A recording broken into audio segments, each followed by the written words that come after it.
السلام عليكم ورحمة الله وبركاته. النهارده هكلمكم على عشبة مفيدة جدا جدا للجسم وبتداوي بيها أمراض كتير قوي ووصى بيها النبي صلى الله عليه وسلم. القسط الهندي. القسط فيه منه أنواع كتير يا جماعة. في منه قسط أبيض وفي قسط أصفر أو أسود. وأشدهم فايدة أو أكثرهم فايدة الأسود أو الهندي الأصلي. تمام؟ وفي منه أنواع كتير قوي. احنا بنلاقي أنضف نوع منه أو أفضل نوع اللي احنا بنستخدمه وبنعمل بيه العلاج. القسط ده فوائده إيه؟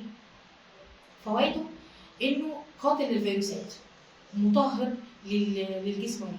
دي حاجه، والحاجه الثانيه النبي عليه الصلاه والسلام قال ان هو في 7 اشفيه منها ذات الجنب. ذات الجنب اللي هي مرض استسقاء بتاع الرئه.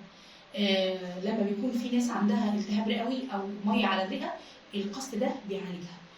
ايه كمان؟ بيعالج التكيسات اللي على المبايض، بيعالجها تماما. الناس اللي عندها تكيسات شوكولاتيه او اكياس شوكولاتيه زي ما بيقولوا عليها، او الناس اللي عندها تكيسات على المبايض بمختلف انواعها، بفضل الله بتخف بالقسط الهندي ده.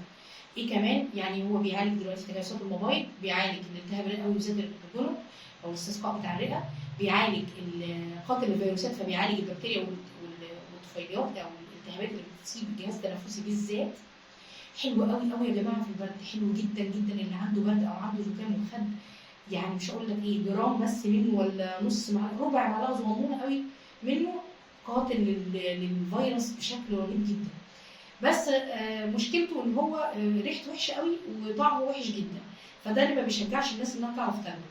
حتى في ناس كتير مش بيقول لك انا مش بعرف استخدمه. فاحنا هنا في المركز احنا عاملينه بشكل كبسولات. كبسوله بتبقى سهله التناول، معقمه ونضيفه طبعا وتعبيه، بتبقى سهله التناول. بيتاخد منها كبسوله مره الصبح ومره بالليل. ده مضاد حيوي طبيعي، طبيعي 100%. هو ده شكله لما بيطحن، يعني ده شكله مطحون. احنا بيجي خام كده وبيطحن، وبعد كده لما بيطحن بيتعمل منه الكبسولات.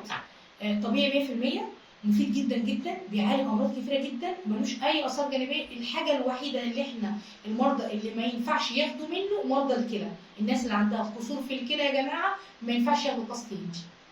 يعني احنا عشان دارسين الكلام ده وقرينا فيه ابحاث كتير ودارسين فيه كويس وشغالين عليه من سنين. فالناس اللي عندها مشاكل في الكلى ما تاخدش القسط الهندي. دي المحظورات الوحيده. لكن اي حد تاني يقدر اننا ناخده، من اطفال صغيره لحد الناس الكبيره، مالوش اي اثار جانبيه، غير انه يعني الناس اللي عندها قصور في الكلى بيتعبهم شويه، ما يتحملوش، يزود الموضوع شويه. فلو سمحتم الناس اللي عندها قصور في الكلى ما تاخدوش. لكن هو متاح لكل الناس من اعمار، من اول الاطفال سن 2 لحد الكبار في السن، يقدروا انهم يعني ما عندهمش مشاكل في الكلى يقدروا انهم ياخدوه عادي كبسولات. وينفع كمان يتبخر، يعني ممكن يتاخد منه. الناس اللي مش عارفه بقى ما فيش كبسولات وكده، مش عارفه تجيلنا او مش عارفه تحصل عليه كبسولات، ممكن انها تكسر قطع صغيره وتبخره مع البخور وتشم البخار بتاعه.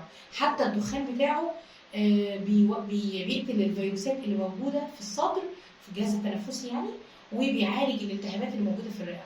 فدي حاجه كويسه جدا جدا. نصيحه يا جماعه اللي ما يعرفهاش يبدا ان هو يستخدمه. ولو حبيتوا تستفسروا عن اي تفاصيل اتصلوا بينا على طول، احنا في الخدمه في اي وقت نرد عليكم. نشكركم وان شاء الله معلومه جديده باذن الله.